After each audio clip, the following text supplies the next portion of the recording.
তো welcome students. তো আমাদের দেখ মাধ্যমিকের যে আমাদের একটা ফিজিক্সের একটা চ্যাপ্টার ছিল সেটা হলো তাপ। তো আজকের এই ভিডিওতে আমরা এই তাপের সংক্রান্ত সমস্ত থিওরি এবং সমস্ত নিউমেরিক্যাল গুলো কিন্তু সলভ করার চেষ্টা করব। তো এখানে তোকে মনে রাখতে হবে এই চ্যাপ্টার থেকে যে অঙ্ক খুবই কম আসে, কিন্তু এখান থেকে থিওরি অনেক বেশি আসে। তো এই চ্যাপ্টারে আমরা প্রথমে পড়তে হবে 3 রকম পদার্থের প্রসারণ। যে তাপীয় প্রসারণ কাকে বলে বা কি ব্যাপার, যে তাপীয় প্রসারণ কি জিনিস, যে কোনো বস্তুকে তুই যখন তাপ প্রয়োগ করছিস তখন সেই বস্তুটা কি হচ্ছে, তার দৈর্ঘ্য বৃদ্ধি হতে পারে, তার ক্ষেত্রফল বৃদ্ধি হতে পারে, তার আয়তন বৃদ্ধি হতে পারে, বা তুই যদি উষ্ণতার হ্রাস করিস তখন তার দৈর্ঘ্য হ্রাস পেতে পারে, মানে সংকুচিত হতে পারে। একে আমরা তাপীয় প্রসারণ বলি। তো তাপীয় প্রসারণ কিন্তু খেয়াল কর সব রকম পদার্থের ক্ষেত্রেই দেখা যায়, কঠিন, গ্যাসীয় এবং তরল, তিনটে পদার্থের ক্ষেত্রেই তাপীয় প্রসারণ দেখা সম্ভব। এবং কঠিন পদার্থের ক্ষেত্রে কিরকম হবে, গ্যাসীয় পদার্থের ক্ষেত্রে কিরকম হবে এবং তরলের ক্ষেত্রে কিরকম হবে, সেটাই আমাদের এই চ্যাপ্টারে পড়ার মেন ক্রাইটেরিয়া। তাহলে এই হলো তাপীয় প্রসারণ। নেক্সট আমরা আসছি যে তাপীয় প্রসারণ কঠিনের জন্য কত রকমের হয়। তো কঠিনের ক্ষেত্রে তাপীয় প্রসারণ 3 প্রকার। এবার যেহেতু কেন 3 প্রকার সেটাও একটু মাথায় রাখতে হবে তোদেরকে, যে কেন 3 প্রকারই হলো, কেন অন্য কোনো নয় কেন। তাহলে কঠিন দেখ, কঠিনের ক্ষেত্রে কি দৈর্ঘ্য আছে, প্রস্থ আছে এবং উচ্চতা আছে। তাই তুই যখনই উষ্ণতা বৃদ্ধি করছিস শুধু দৈর্ঘ্য বৃদ্ধি পেতে পারে, সেখান থেকে একটা আসবে। দৈর্ঘ্য ইন্টু প্রস্থ, যাকে আমরা কি বলি বল, ক্ষেত্রফল, সেটা বৃদ্ধি পেতে পারে। বা তিনটেই দৈর্ঘ্য, প্রস্থ ইন্টু উচ্চতা, তিনটে মিলিয়ে যেটা হয় কি বল, আয়তন, সেই আয়তন বৃদ্ধি পেতে পারে। তাই কিন্তু একমাত্র কঠিনের ক্ষেত্রে 3 রকম প্রসারণ গুণাঙ্ক দেখা যায়। তাহলে যদি তোকে কোশ্চেন দেয় যে কঠিনের ক্ষেত্রে 3 প্রকার প্রসারণ কেন দেখা যায়, তোকে লিখতে হবে কঠিনের ক্ষেত্রে নির্দিষ্ট দৈর্ঘ্য, প্রস্থ ও উচ্চতা বর্তমান। তাই এর দৈর্ঘ্য, এর ক্ষেত্রফল এবং এর আয়তন সকলেই উষ্ণতার সাথে পরিবর্তিত হতে পারে। তো প্রথমে আসছে আমরা কি, কঠিনের পদার্থের প্রসারণের মধ্যে লিখবি হচ্ছে কঠিনের দৈর্ঘ্য। কঠিন পদার্থের দৈর্ঘ্য প্রসারণ, এটা হেডিং করবি। প্রথমে আমরা দৈর্ঘ্য প্রসারণ করছি।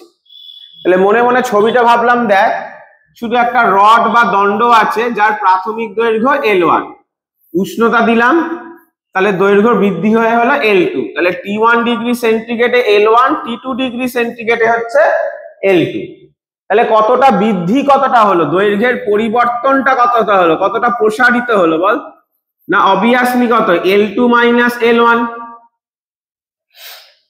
তাহলে বলা হচ্ছে যে এই পরিবর্তনটা L2 মাইনাস L1, একে ডেল্টা L দিয়েও লেখা চলে, সেটা হলো প্রাথমিক দৈর্ঘ্যের সাথে সমানুপাতিক আর উষ্ণতার পরিবর্তনের সাথে সমানুপাতিক। তাহলে তুই যদি একসাথে লিখিস L2 মাইনাস L1, তাহলে সেটা কত হবে, proportional into L1 T2 minus T1। Proportional তুললে একটা কনস্ট্যান্ট আসা উচিত, ভালো করে খেয়াল কর, প্রপোর্শনাল তুললে একটা কনস্ট্যান্ট আসা উচিত।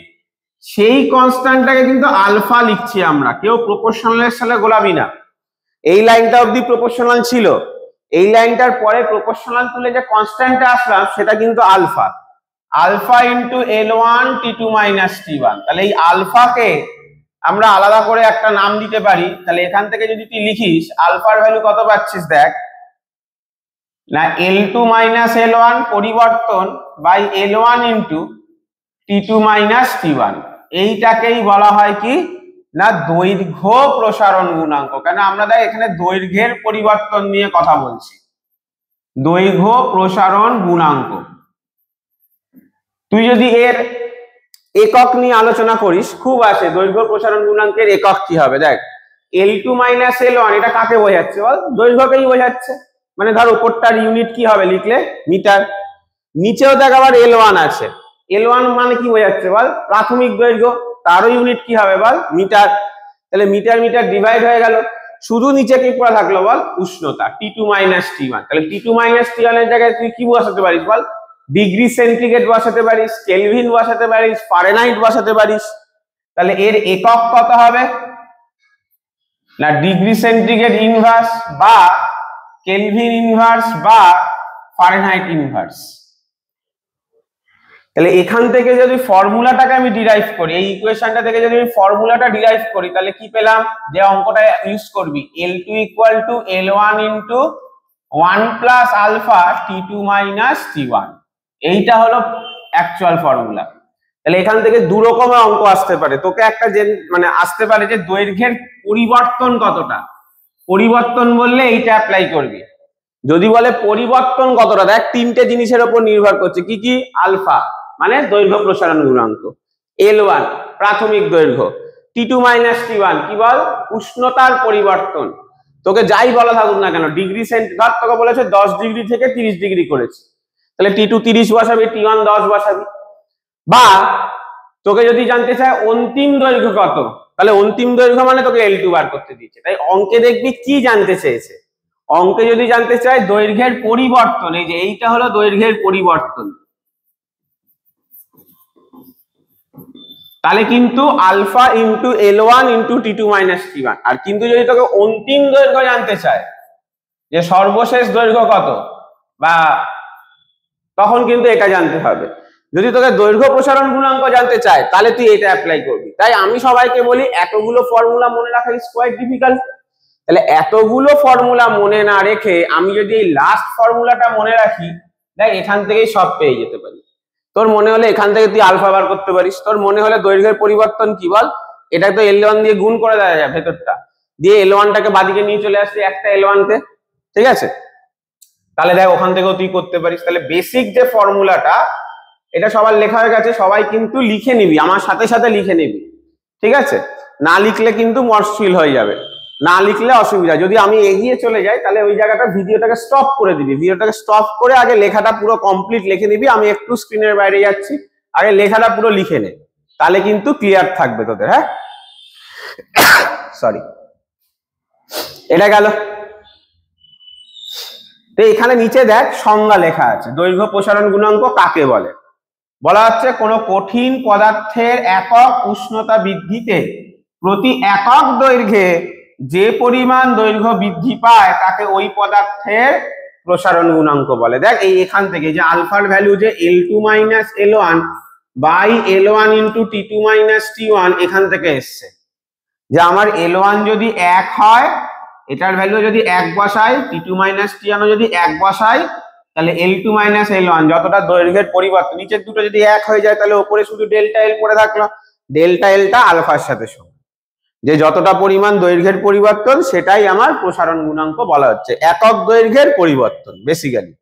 তাহলে আমি আবার বলছি যে এইখান থেকে যদি কোনো অঙ্ক আসে, এই অঙ্ককে আমি করাবো আজকে, মানে এই ভিডিওতেই তোরা পাবি যে রেল লাইনের অঙ্ক আছে বা এইসবের কিছু অঙ্ক আছে, সেগুলো আমরা কি করে অ্যাপ্রোচ করব, একটাই formula, L2 = L1 * 1 + alpha T2 - T1, এই ফর্মুলাটাই তোকে, এটা যদি অন্তিম, এটা থেকেই আবার দেখ L2 - L1 করলে এরকম পাওয়া যেতে পারে। এটা থেকে তোকে দৈর্ঘ্যের পরিবর্তন জানতে চাইলে তুই এই লাইনটা থেকে পরের এই লাইনটা করে দিতে পারিস। তাহলে একটা ফর্মুলা মনে রাখলেই কিন্তু হবে। তাহলে প্রথমে দেখ আমরা বললাম কি, দৈর্ঘ্য পরিবর্তন হচ্ছে, দৈর্ঘ্য পরিবর্তনের জন্য যে কোএফিসিয়েন্ট বা যে গুণাঙ্ক পাচ্ছি তাকে আমরা কি বলেছি বল, দৈর্ঘ্য প্রসারণ গুণাঙ্ক। শুধুমাত্র দৈর্ঘ্য বাড়ছে ভাবছি। এরপর আমরা যেটা আসছি সেটা দেখ ক্ষেত্রফল প্রসারণ গুণাঙ্ক। একই রকম ভাবে যে T1 ডিগ্রি সেন্টিগ্রেড উষ্ণতায় কি হয়েছে, তুই এখন একটা ইয়ে নিলি, প্লেট নিলি, প্লেট মানে যার একটা কি আছে বল, দৈর্ঘ্য আছে, এটা ধরে নে একটা দৈর্ঘ্য আর প্রস্থ আছে, তাহলে এর ক্ষেত্রফল হলো A1, উষ্ণতা বৃদ্ধি করলাম, তাহলে কি হবে বল, দৈর্ঘ্যটাও একটু বাড়লো, প্রস্থটাও বাড়লো, তাহলে অ্যাজ এ হোল কিন্তু ক্ষেত্রফল বাড়লো, অ্যাজ এ হোল টোটাল দুটোই বাড়ছে। তাহলে এগেন একই রকম ভাবে এই যে লেখাটা, যে তাহলে বৃদ্ধি কতটা, মানে ক্ষেত্রফলের বৃদ্ধি বা ক্ষেত্রফলের পরিবর্তন যাই বলিস না কেন, সেটা কতটা বল, একই রকম যেরকম তুই এখানে লেন্থে মনে রেখেছিলিস, সেম পুরো সেম, এখানে শুধু L দিয়ে লিখেছিলিস যেহেতু দৈর্ঘ্য নিয়ে ভাবছিলিস, এখানে ক্ষেত্রফল, ক্ষেত্রফলকে ইংলিশে এরিয়া বলে, তাই A দিয়ে ভাববি শুধু, ব্যাস সেম জিনিস। তাহলে প্রাথমিক ক্ষেত্রফল A1, অন্তিম ক্ষেত্রফল a2, তাহলে পরিবর্তন কতটা বল, a2 - a1, সেটা প্রাথমিক ক্ষেত্রফল a1 এর সাথে সমানুপাতিক, আর সেটা যতটা উষ্ণতার পরিবর্তন করলি তার সাথে সমানুপাতিক। সেম দেখ এখানেও দেখ কি ছিল, প্রাথমিক দৈর্ঘ্যের সাথে সমানুপাতিক উষ্ণতার পরিবর্তন, এখানে দৈর্ঘ্যের জায়গায় ক্ষেত্রফল হয়ে যাচ্ছে। তাহলে একই রকম ভাবে যদি আমরা লিখি a2 - a1 proportional a1 * t2 - t1, proportional তুললে কি আসা উচিত, একটা কনস্ট্যান্ট আসা উচিত। তাহলে প্রপোর্শনাল তুললে একটা কনস্ট্যান্ট আসছে, ধর a2 - a1 ইকুয়াল টু, এই প্রপোর্শনালটাকে আমরা লিখছি বিটা বলে, আগেরটা ছিল আলফা, এটা হলো বিটা। তাহলে একই রকম ভাবে বিটার ভ্যালু কত পেলি, a2 - a1 by a1 t2 - t1, এটা হলো বিটার ফর্মুলা। এই বিটাকে কি বলা হচ্ছে না, ক্ষেত্রফল প্রসারণ গুণাঙ্ক। এরও কিন্তু একক কত হবে, ওই পার ডিগ্রি সেন্টিগ্রেড অথবা পার কেলভিন, এটাই হবে। এখান থেকেও লাস্ট যে ফর্মুলাটা দিয়ে আমরা ম্যাক্সিমাম সময় অঙ্ক করব সেটা বার করতে পারি, a2 = a1 1 plus beta t2 - t1। তাহলে দেখ তুই যদি একটা ফর্মুলা বুঝে যাস তাহলে দেখবি বাকি ফর্মুলাগুলোর জন্য কিন্তু তোকে কষ্ট করতে হবে না, কেন বাকি ফর্মুলাগুলো সেমই। দৈর্ঘ্য প্রসারণে আলফা আসবে, ক্ষেত্রফল প্রসারণে বিটা আসবে, এরপর আমরা আয়তন প্রসারণ করব, সেখানে করলে আবার গামা আসবে, এটাই যা। দেখ এক্সপ্রেশনটা দেখতে সেম, দেখ a2 = a1, এটাই দৈর্ঘ্য প্রসারণে কি ছিল, l2 = l1 1 প্লাস আলফা, এখানে ক্ষেত্রফল প্রসারণ গুণাঙ্ক হচ্ছে, তাই a2 = a1 1 প্লাস আলফা এরকম আসছে। এই হলো কনসেপ্ট। তাহলে এরও সংজ্ঞা একই রকম, কি বলা হচ্ছে, কোনো কঠিন পদার্থের উষ্ণতা 1 ডিগ্রি বৃদ্ধি করা হলে পৃষ্ঠতলের একক ক্ষেত্রফলে যে পরিমাণ ক্ষেত্রফল বৃদ্ধি পায় তাকে ক্ষেত্র প্রসারণ গুণাঙ্ক বলা হয়। সেম ওখানে ছিল একক দৈর্ঘ্যে, আগেরটায় যেহেতু দৈর্ঘ্য প্রসারণ করছিলাম, এটাই যেহেতু ক্ষেত্রফল প্রসারণ করছি, তাই দেখ ক্ষেত্রফল একক ক্ষেত্রফলে। তাহলে লেখাটা লিখে নে, সংজ্ঞাটা লিখে নে, সংজ্ঞা আসে অনেক সময়, যে কোনো কঠিন পদার্থের উষ্ণতা 1 ডিগ্রি বৃদ্ধি করা হলে পৃষ্ঠতলের একক ক্ষেত্রফলে যে পরিমাণ ক্ষেত্রফল বৃদ্ধি পায় তাকে ক্ষেত্রফল প্রসারণ গুণাঙ্ক বলে। পাশে এখানে একটা বিটা সাইন দিয়ে রাখতে পারিস। তাহলে আরেকবার, যদি দৈর্ঘ্য বাড়ে কি আসবে, আলফা, যদি ক্ষেত্রফল বাড়ে কি আসবে, বিটা। একই রকম ভাবে এরপর আমরা পড়ছি আয়তন, আয়তন বাড়লে কি আসবে, গামা। এই হলো তিনটে প্রসারণ গুণাঙ্ক কঠিন পদার্থে। কেন ক্লাসের শুরুতেই বললাম কঠিন পদার্থের দৈর্ঘ্য হয়, প্রস্থ হয়, উচ্চতা হয়, তাই তার দৈর্ঘ্য বৃদ্ধি হতে পারে, তাই তার ক্ষেত্রফল বৃদ্ধি হতে পারে, বা তার আবার আয়তনও বৃদ্ধি হতে পারে, এই সবই পরিবর্তিত হতে পারে। ক্লিয়ার? সবার হয়েছে লেখা? তো এটা গেল আমরা ক্ষেত্রফল। এরপর আমরা চলে আসছি দেখ আয়তন বৃদ্ধির কথা। তাহলে এখানে দেখ এবার একটা 3D বডি নিচ্ছি, একটা কিউব ঘনক নিয়েছি। কেন না, যাতে এর একটা দৈর্ঘ্য আছে, একটা প্রস্থ আছে, এবং তার সাথে সাথে একটা উচ্চতাও আছে, দৈর্ঘ্য প্রস্থ উচ্চতা। তাহলে প্রাথমিক আয়তন ধরলাম v1, তারপরে তুই উষ্ণতা দিয়েছিস, তাহলে দৈর্ঘ্যটাও বেড়েছে, প্রস্থটাও বেড়েছে, উচ্চতাটাও বেড়েছে। তাহলে এই যে দৈর্ঘ্যটাও বেড়ে হয়ে গেছে l2, প্রস্থটাও বেড়ে l2 বলছি সরি l1 প্রাইম, প্রস্থটাও বেড়ে হয়ে গেছে l2 প্রাইম, উচ্চতাটাও ধর বেড়ে হয়ে গেছে l3 প্রাইম, এবং এখন ওই বড়টার ভলিউম হয়েছে v2। তাহলে একই রকম কনসেপ্ট। দেখ হেডিং কর আয়তন প্রসারণ গুণাঙ্ক, যে আমরা ধরলাম t1 ডিগ্রিতে আয়তন হলো v1, t2 তে আয়তন হলো v2, তাহলে পরিবর্তন কত, v2 - v1, সেটা প্রাথমিক আয়তনের সাথে সমানুপাতিক, সেটা উষ্ণতার পরিবর্তনের সাথে সমানুপাতিক। তাহলে একসাথে লিখলে কি আসছে না, এটা t2 - t1। প্রপোর্শনাল তুললে যে কনস্ট্যান্টটা আসবে তাকে নাম দেওয়া হলো কি, এবার বল, গামা।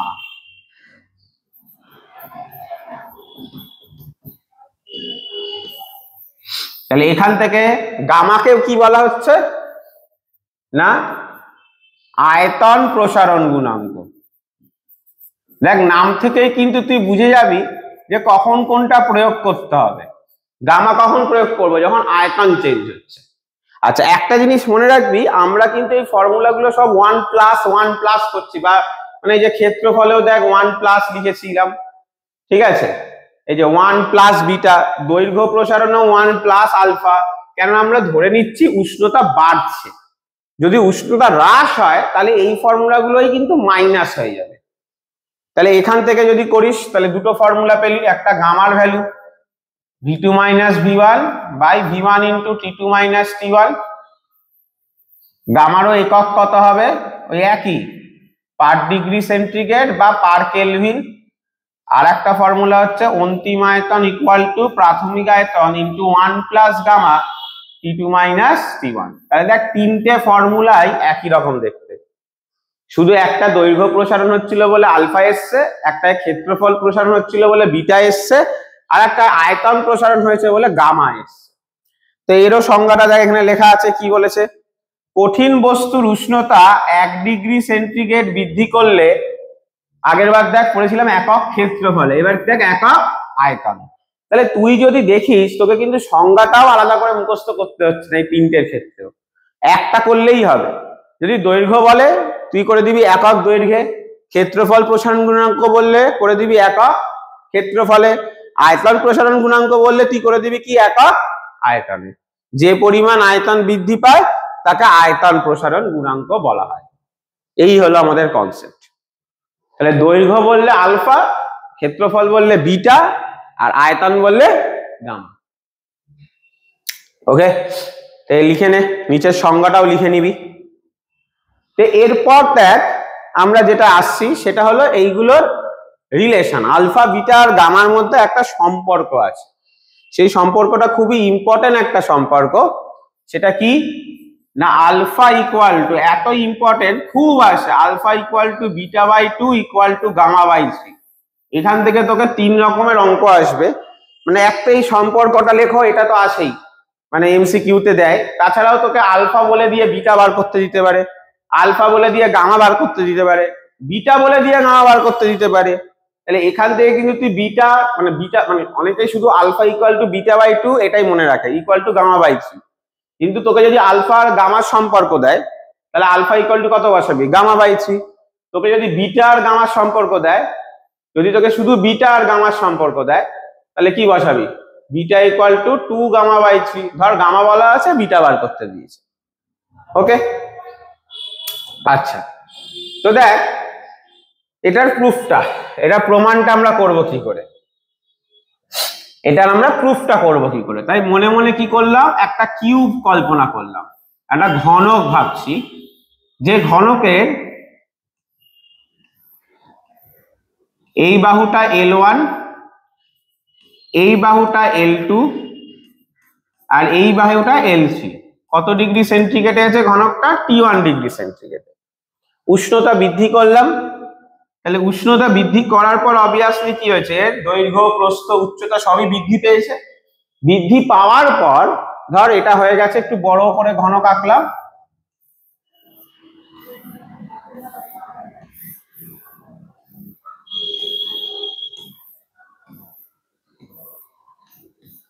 এটা হয়ে গেছে L1 প্রাইম, এটা হয়ে গেছে L2 প্রাইম, এটা হয়ে গেছে L3 প্রাইম।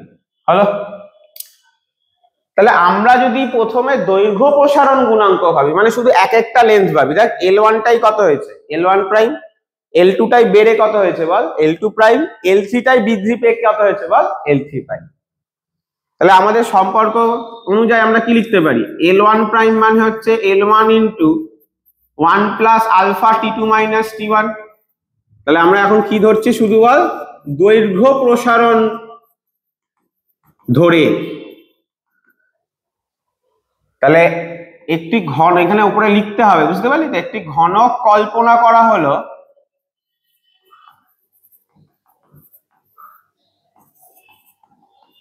যার প্রাথমিক দৈর্ঘ্য প্রস্থ উচ্চতা যথাক্রমে L1 L2 L3। একই রকম ভাবে শুধু যদি L2 টাকে ভাবিস, আগে দৈর্ঘ্য L2 ছিল, পরে কত হয়েছে L2 প্রাইম, আচ্ছা, অনেকে আবার গুলিয়ে যাবে যে দাদা একটু আগে তো তুমি বললে অন্তিম আয়তন L2 ছিল, এখানে অন্তিম আয়তন L2 না ধরে L2 প্রাইম ধরেছি। এই যে L1 এর অন্তিম আয়তন L1 প্রাইম, বুঝতে পারছিস তো? L1 টা বেড়ে L1 প্রাইম হয়েছে, তাহলে L1 কে যদি একা শুধু ভাগ, প্রাথমিক দৈর্ঘ্য কত L1, পরে কত হয়েছে L1 প্রাইম। L2 কে যদি একা ভাগ, তাহলে প্রাথমিক দৈর্ঘ্য কত L2, পরে কত হয়েছে L2 প্রাইম। গোলাবি না, ওটা ওখানে এগুলো তো জাস্ট নোটেশন, ডিনোট করছি। তো আগে থিওরিতে যখন পড়িয়েছি L2 ইকুয়াল টু, ওটা জাস্ট নোট করছে, ডিনোট করছে যে হ্যাঁ এটা হবে। সিমিলারলি L3 প্রাইম কত লিখতে পারি আমরা, L3 into 1 plus alpha T2 minus T1 রেখে দিলাম। এই তিনটে ইকুয়েশনকে নিজের মতো রেখে দিলাম। এবার আসছি ক্ষেত্রফল নিয়ে। ধরে নে এই নিচের তলটার ক্ষেত্রফল ভাবছি, এই যে নিচের একদম নিচের তলটা, এখানে নিচের তলটার ক্ষেত্রফল তাহলে কত হবে বল?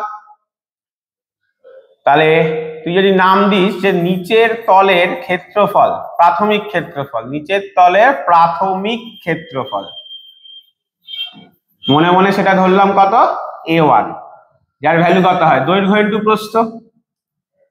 আর পরে এই যে ওই তলটাই না বেড়ে এটা হয়েছে, তাহলে সেই নিচের তলের অন্তিম ক্ষেত্রফল কত হচ্ছে A2, যাকে আমরা L1 প্রাইম L2 প্রাইমের গুণফল লিখতে পারি। ক্ষেত্রফল প্রসারণ কনসিডার করলে আমরা কি ফর্মুলা পেতাম বল? A2 equal to A1 into 1 plus beta T2 minus T1, এটা পেতাম। এবার দেখ A2 এর জায়গায় আমি বসিয়ে দিচ্ছি L1 prime L2 prime, A1 এর জায়গায় বসিয়ে দিলাম L1 L2, আর এটা যেরকম আছে পরে লিখে রাখলাম। এবার দেখ L1 প্রাইম L2 প্রাইম এটা বসানো যায় না, এই যে এই দুটোকে তো আমি গুণ করতে পারি, এই যে L1 প্রাইম L2 প্রাইম। তাহলে এই দুটোকে যদি আমি গুণ করি দেখ কি আসছে, L1 L2 1 plus alpha T2 minus T1 তার হোল স্কোয়ার, আর এদিকে L1 L2 1 plus beta T2 minus T1। তাহলে L1 L2 দুপক্ষে কেটে গেল, তাহলে এটা যদি this a plus b whole square, মানে যেরকম নর্মাল স্কোয়ারের ফর্মুলা ভেঙে দিস, তাহলে a square plus 2ab, a কত আছে 1 দিয়ে গুণ করে কোনো লাভ নেই, b স্কোয়ার করলে কত আসছে alpha square T2 minus T1 তার হোল স্কোয়ার, আর এখানে পড়ে থাকছে 1 plus beta T2 minus T1। এবার তোকে একটা কনসিডারেশন ধরতে হবে যে আলফার ভ্যালু খুবই ক্ষুদ্র হয়, খুবই ক্ষুদ্র মানে একটু তোদেরকে যদি উদাহরণ বলি, তোরা অঙ্কে হয়তো দেখেওছিস, অনেকে এই চ্যাপ্টারটা তো ইতিমধ্যে তোদের পড়া হয়ে গেছে, যে আলফার value 10 to the power minus 6 থেকে প্রায় 10 টু দি পাওয়ার মাইনাস 6 থেকে প্রায় 10 টু দি পাওয়ার মাইনাস 8 এই অর্ডারে হয় আলফার ভ্যালু, মানে খুবই ছোট। তাহলে তুই ভাব আলফা স্কোয়ার করলে কত হবে, যদি আলফা স্কোয়ার করিস 10 টু দি পাওয়ার মাইনাস 12 থেকে শুরু করে 10 টু দি পাওয়ার মাইনাস 16 এর মধ্যে পাবো। তাহলে 10 টু দি পাওয়ার মাইনাস 12 মানে বুঝতে পারছিস তো, পয়েন্টের পর 11টা শূন্য, তারপর কোন একটা digit, which is very small. সেটা যোগ করলে কি কিছু যায় আসবে? তুই ভাব সমুদ্রের জলে গিয়ে তুই 1 কাপ জল ঢাললি, সেটা কি খুব একটা এফেক্ট ফেলবে? এরকম ফিজিক্সে এরকম কিন্তু কনসিডারেশন আছে, এরকম কনসিডারেশন প্রচুর, কিন্তু 11এও লাগবে। তাহলে এই আলফার ভ্যালুটা যেহেতু এত ছোট, আলফা স্কোয়ার আরো ছোট হয়ে যাবে, তাই তাকে যোগ করা আর বিয়োগ করা কিছু যায় আসে না। তাই এই আলফা স্কোয়ার এটাকে আমরা কি ধরতে পারি বল, নগণ্য ধরতে পারি, মানে এটা যোগ করে আমার কিছু যায় আসছে না। তাহলে কত করে থাকলো 1 plus 2 alpha T2 minus T1 equal to 1 plus beta T2 minus T1। তাহলে দুদিক থেকে বিটা 1 কেটে গেল, তারপরে কি হবে বল 2 alpha T2 minus T1 beta T2 minus T1, দেখতে পেয়ে গেছিস সবাই, T2 মাইনাস T1 কেটে গেল, তাহলে বিটা ইকুয়াল টু কত আসলো 2 আলফা, তাহলে আলফা ইকুয়াল টু কত হলো বিটা বাই 2। তাহলে প্রুফটার অর্ধেক প্রমাণ হলো, অর্ধেক হাফ প্রমাণ হলো। তাহলে ক্ষেত্রফল কিভাবে আমরা বার করলাম আরেকবার, এই নিচের তলের ক্ষেত্রফলটা দেখছি, এই দৈর্ঘ্যটা L1 এটা L2, তাহলে ক্ষেত্রফল কত L1 L2, সেটাই বৃদ্ধি পেয়ে হয়েছে L1 প্রাইম L2 প্রাইম। তাহলে এই এরিয়াটাকে আলাদা করে ধরে নিলাম A1, এটা ধরলাম A2। a1 আর a2 কে যদি আমি ক্ষেত্রফল প্রসারণ গুণাঙ্ক দিয়ে রিপ্রেজেন্ট করতে চাইতাম তাহলে এইভাবে লিখতে হতো 1 প্লাস বিটা আসবে। এবার a2 মানেই তো l1 প্রাইম l2 প্রাইম আর a1 মানেই তো l1 l2 বসিয়ে দিলাম। আর আগে দৈর্ঘ্য প্রসারণ ধরে আমি l1 l2 l1 prime l2 prime এদের মধ্যে একটা সম্পর্ক প্রতিস্থাপন করেই রেখেছি, সেইগুলোকে বসিয়ে দিলাম। দিয়ে তারপর তো আমরা কি করছি বল, ম্যাথমেটিক্যাল অ্যাপ্রোচে সলভ করে দেখছি যে বিটা ইকুয়াল টু 2 আলফা পাচ্ছি। একই রকম ভাবে কিন্তু তুই আয়তনের কনসেপ্টেও যেতে পারিস, বুঝতে পারলি তো? আয়তন যদি ভাবিস তুই দেখ, এই দেখ আয়তন যদি ভাবিস তাহলে এটা সবার হয়েছে, তাহলে একই রকম ভাবে যদি তুই আয়তন ভাবিস, এইখানে করছি আমরা, তাহলে প্রাথমিক আয়তন কত হবে v1, সেটা কত l1 l2 l3। ঘনকের আয়তন কত হয় a b c, তিনটে দৈর্ঘ্যের গুণফল। অন্তিম আয়তন কত হবে না v2, l1 prime l2 prime l3 prime. আমরা যদি আয়তন প্রসারণ ধরে ভাবি তাহলে কি আসা উচিত, v2 equal to v1 1 plus gamma t2 minus t1। এবার এটা হয়ে গেল। এবার v2 এর জায়গায় তুই ভ্যালু বসা, l1 prime l2 prime l3 prime, এখানে l1 l2 l3, আর এখানে যেরকম 1 plus gamma t2 minus t1 হলো।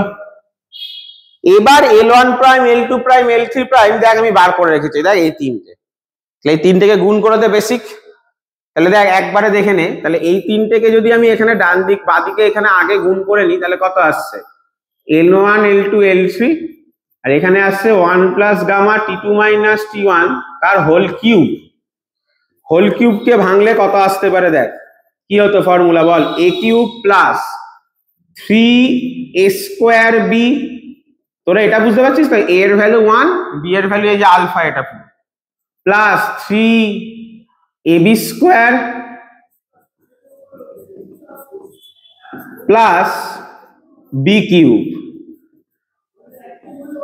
এবার এই ব্র্যাকেটের ভেতরে দেখ এগেন যেটা আমি কনসিডারেশন ওই পরের পেজে করলাম, যে কি ছিল বল, আলফার ভ্যালু খুব স্মল, তাহলে আলফা স্কোয়ার কি আরো স্মল। আলফা কিউব যদি দেখিস তাহলে কত হবে 10 টু দি পাওয়ার মাইনাস 18 থেকে শুরু করে 10 টু দি পাওয়ার মাইনাস 24। এটা তো আরো ক্ষুদ্র, হ্যাঁ কিনা, আরো ছোট, মাইনাস 18 মানে খুবই ছোট। তাহলে এখানে কাকে কাকে নগণ্য ধরা যায় দেখ, এই যে আলফা কিউব এটাকে নগণ্য ধরা যায়, আর আলফা স্কোয়ার এটাকেও নগণ্য ধরা যায়। তাহলে এই আলফা কিউব টার্মটা যোগ করেও কোনো লাভ হচ্ছে না, আলফা স্কোয়ার টার্মটা যোগ করেও কোনো লাভ হচ্ছে না, তাহলে এই দুটো যোগ করা না যোগ করা সেমই জিনিস। তাহলে লাস্ট অবধি শুধু এইটা পড়ে থাকলো দেখ, এতটা l1 l2 l3 1 plus 3 alpha t2 minus t1। তাহলে এখানে কি লিখতে পারিস, l1 l2 l3 1 plus 3 alpha t2 minus t1, আর এদিকেও l1 l2 l3 1 plus gamma t2 minus t1। তাহলে দুদিক থেকে l1 l2 l3 কেটে যাবে, 1 plus 3 alpha t2 minus t1, এখানে 1 plus gamma t2 minus t1। তাহলে এখান থেকে গামা ইকুয়াল টু কত পেলাম 3 আলফা, তাহলে আলফা ইকুয়াল টু কত পেলাম গামা বাই 3, আর এখানে পেয়েছিলাম দেখ alpha equal to beta by 2। তাহলে একসাথে লিখলে কত আসছে, alpha equal to beta by 2 equal to gamma by 3। তাহলে এটা কিন্তু একটা বড় 3 মার্কসের প্রুফ। আসার চান্স কম, জেনারেলি কোনোদিনই মাধ্যমিকে আসেনি, সম্পর্কটা আসে, যে তোকে এমসিকিউতে সম্পর্কটা দেয়, ঘুরিয়ে দেবে কিন্তু সম্পর্কটা ঘুরিয়েও দিতে পারে, ঠিক আছে। খেয়াল তুই এটা থেকে বার করবি, যা বার কর মনে রাখবি alpha equal to beta by 2 equal to gamma by 3। এটা মনে রাখার একটা শর্টকাটও আছে, আলফা মানে দৈর্ঘ্য তাই তার নিচে 1, বিটা মানে কই বল ক্ষেত্রফল, ক্ষেত্রফল মানে কি দৈর্ঘ্য ইনটু দৈর্ঘ্য, কটা দৈর্ঘ্য আসছে দুটো তাই দেখ তার নিচে 2। গামা মানে কি আয়তন, আয়তনে কি হয় দৈর্ঘ্য ইনটু দৈর্ঘ্য ইনটু দৈর্ঘ্য, মানে কটা দৈর্ঘ্য আসছে বল 3টে তাই দেখ 3, তাহলে alpha by 1 beta by 2 gamma by 3। এভাবে তুই সম্পর্কটা মনে রাখতে পারিস, খুব ইম্পর্টেন্ট সম্পর্ক, ক্লিয়ার। এইবার দেখ আমরা যেটা আসছি সেটা হচ্ছে কি প্রসারণ, ঠিক আছে, যে প্রসারণ। এবার আমরা আসছি তরলের প্রসারণ। তো তরলের প্রসারণ কাকে বলে বা কি জিনিস সেইটা একটু দেখ না। তরলের প্রসারণ দু রকমের হয়ে থাকে, ঠিক আছে? তো কেন, প্রথম কথা, তরলের ক্ষেত্রে কিন্তু দৈর্ঘ্য বা ক্ষেত্রফল প্রসারণ সম্ভবই নয়। কেন না, এর ক্ষেত্রে দৈর্ঘ্য বা ক্ষেত্রফল নেই। তরলের ক্ষেত্রে এখানে লিখে রাখবি, দৈর্ঘ্য এবং ক্ষেত্রফল প্রসারণ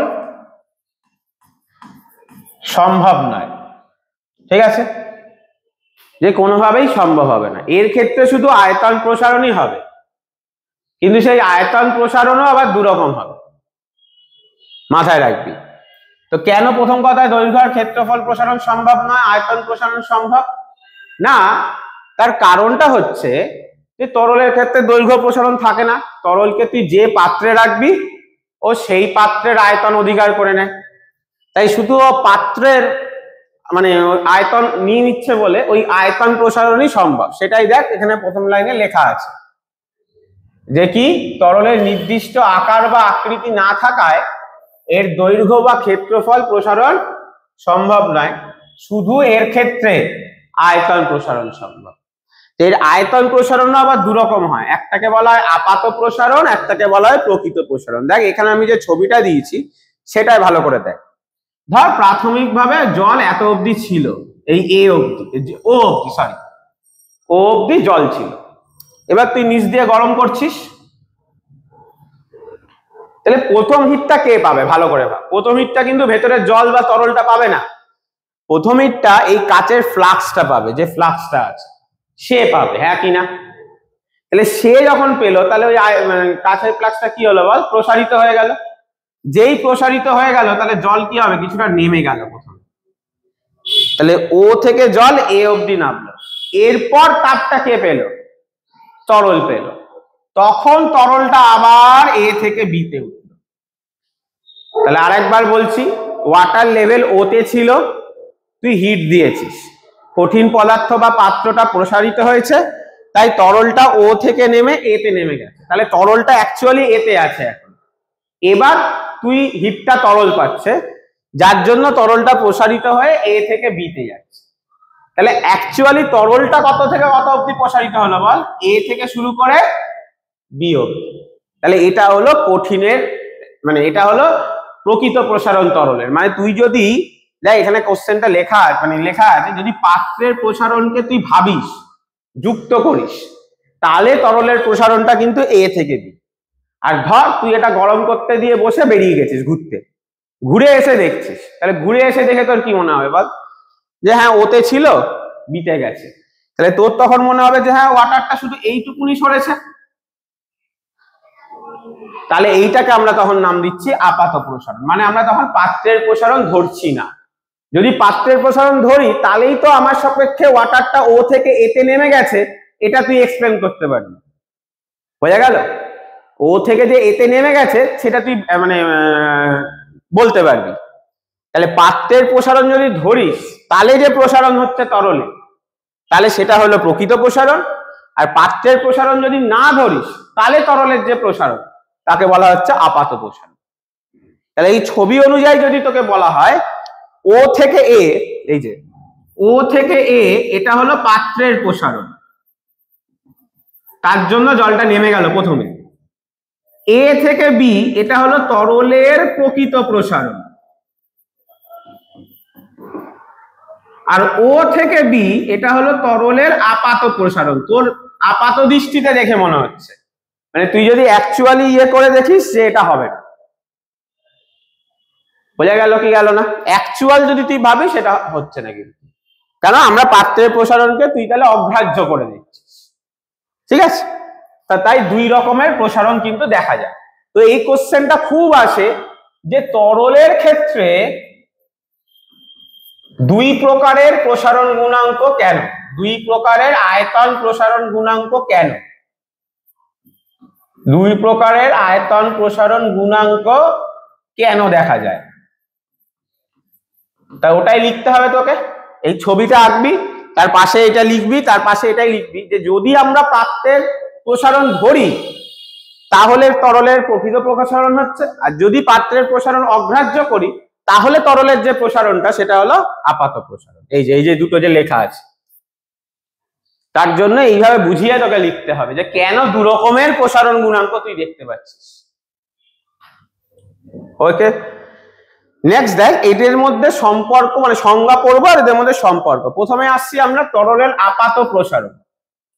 তাহলে প্রাথমিক T1 ডিগ্রিতে ধরলাম আয়তন V1, T2 ডিগ্রিতে তরলের আপাত আয়তন, এখানে আপাত কথাটা অ্যাড করবি, আপাত আয়তন ধরলাম V2 প্রাইম। তাহলে আপাত প্রসারণ কতটা হলো বল, V2 প্রাইম মাইনাস V1।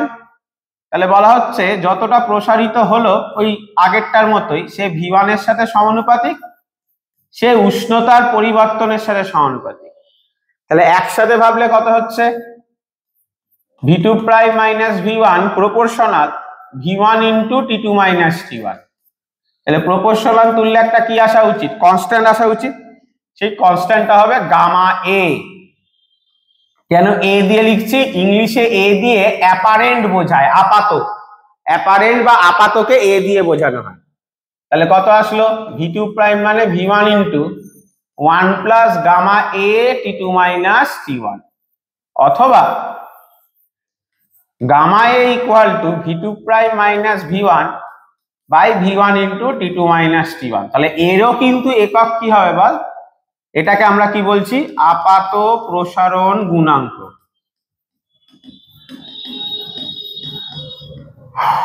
এরও কিন্তু একক হবে কি, পার ডিগ্রি সেন্টিগ্রেড বা পার কেলভিন। আচ্ছা একক গুলো দেখ, তোরা পার ডিগ্রি সেন্টিগ্রেড বা পার কেলভিন লিখছি, তার মানে কিন্তু এর যদি তোকে বলতো মাত্রা, মাত্রা কি হতো বলতো, থিটা ইনভার্স। যদি তোকে মাত্রা বলতো সেটা কত হতো, থিটা ইনভার্স। মানে ওই আগের গুলোও তাই, আলফা বিটা গামা সবই তাই, ঠিক আছে। আচ্ছা একটা জিনিস আগের পেজে একটু লিখে রাখিস, যে তরলের গামা কঠিন পদার্থের গামার থেকে বেশি হয়। এটা আবার অনেক সময় দেয়, তরলের আয়তন প্রসারণ গুণাঙ্ক কঠিনের আয়তন প্রসারণ গুণাঙ্কের তুলনায় অনেক বেশি, অনেকটাই বেশি হয়, ঠিক আছে। মানে এই কোশ্চেনটা এমসিকিউ তে দিতে পারে, তরল ও কঠিনের মধ্যে কার আয়তন প্রসারণ গুণাঙ্ক বেশি, তো উত্তর হবে কার বল, তরলের আয়তন প্রসারণ গুণাঙ্ক বেশি হবে। ওকে, তাহলে এখান থেকে এই যে নিচেরটা, তাহলে এটা সংজ্ঞা বলে লিখে নিবি।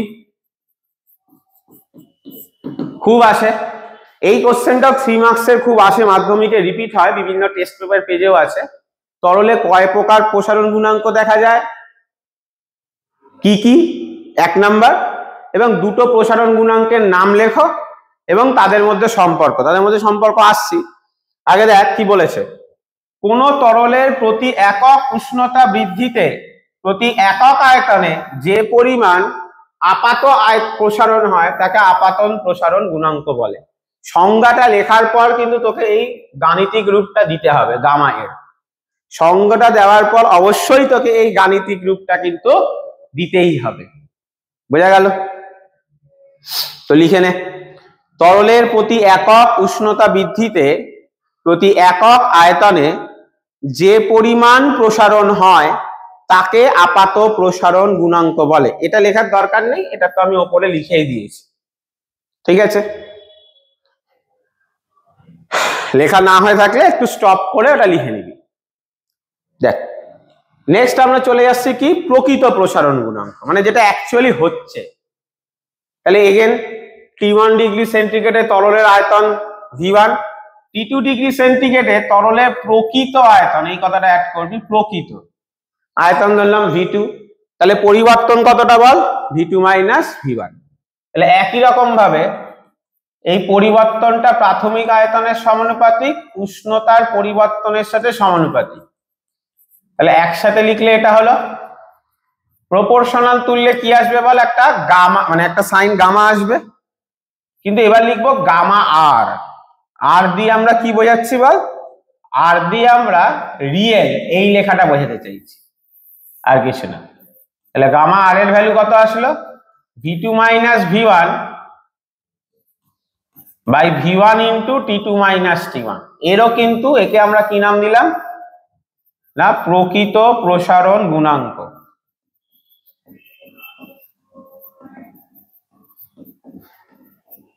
এরও কিন্তু ইউনিট কত হবে, ডিগ্রি সেন্টিগ্রেড ইনভার্স বা কেলভিন ইনভার্স, ঠিক আছে।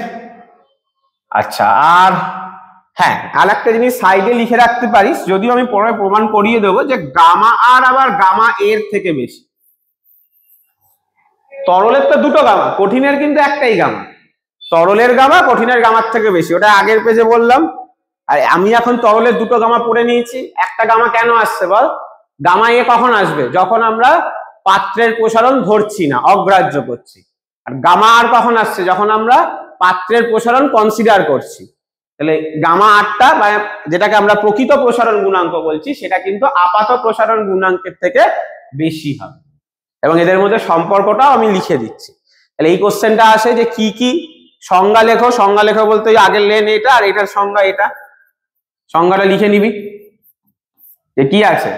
কোন তরলের প্রতি একক উষ্ণতা বৃদ্ধিতে একক আয়তনে যে প্রকৃত পরিমাণ প্রসারণ হয় তাকে প্রকৃত প্রসারণ গুণাঙ্ক বলে। ভালো করে দেখ, দুটোর ডেফিনেশন সেমই, শুধু এইখানে আপাত, তাই আপাত প্রসারণ গুণাঙ্ক লিখে দিয়েছি। আর এইখানে দেখ যে পরিমাণ প্রকৃত প্রসারণ হচ্ছে, যে প্রকৃত, তাই একে প্রকৃত প্রসারণ গুণাঙ্ক হচ্ছে সে। তাই তুই যদি একটা মুখস্থ করিস, একবার আপাত লিখবি, একবার প্রকৃত লিখবি, ব্যাস হয়ে যাবে। হ্যাঁ, 3 মানে যেটা দেয় 3 মার্কসের লাস্ট কোশ্চেনে দেয় এদের মধ্যে কে বড়। তাহলে অবভিয়াসলি কে বড় বল? প্রকৃত প্রসারণ গুণাঙ্কটা বড়। এদের মধ্যে কে মৌলিক, এটাও দিতে পারে, সেখানেও কিন্তু এটাই হবে, শুধু বড় নয়, এ মৌলিক। প্রকৃত প্রসারণ গুণাঙ্কই মৌলিক। আসলে প্রকৃত প্রসারণ গুণাঙ্কই হওয়া উচিত। তুই পাত্রের প্রসারণ অগ্রাহ্য করে দিচ্ছিস মানে তুই একটা জিনিসকে নেগলেক্ট করে দিলি না, ওটা বাদ দিয়ে দিচ্ছিস তুই। ওকে, আচ্ছা, এখান থেকে একটা লাইন বাদ গেছে, তাহলে এখান থেকে আমি আবার লিখতে পারি কি বল? V2 equal to V1 1 plus gamma R T2 minus T1,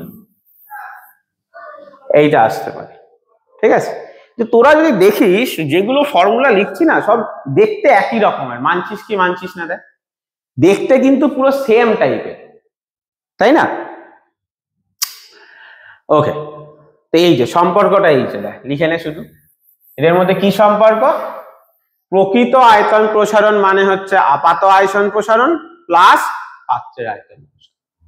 প্রকৃত আয়তন প্রসারণ মানে হচ্ছে আপাত আয়তন প্রসারণ প্লাস পাত্রের আয়তন। তাহলে প্রকৃত আয়তন প্রসারণ কত হয়? V2 minus V1 by V1 into T2 minus T1। তাহলে এটা না, এটা না লিখলেও চলবে, ডাইরেক্ট ফর্মুলাটাই লিখে নে, তোদের লেভেলে অত নেই। Gamma R equal to gamma A plus gamma s. Gamma এসটা কি বোঝাচ্ছে বল? কঠিনের আয়তন প্রসারণ। কঠিন বলতে কি এখানে? পাত্রে। কঠিন বলতে কঠিন পাত্রের আয়তন প্রসারণ গুণাঙ্ক, এটা ভাবতে পারিস। বোঝা গেল?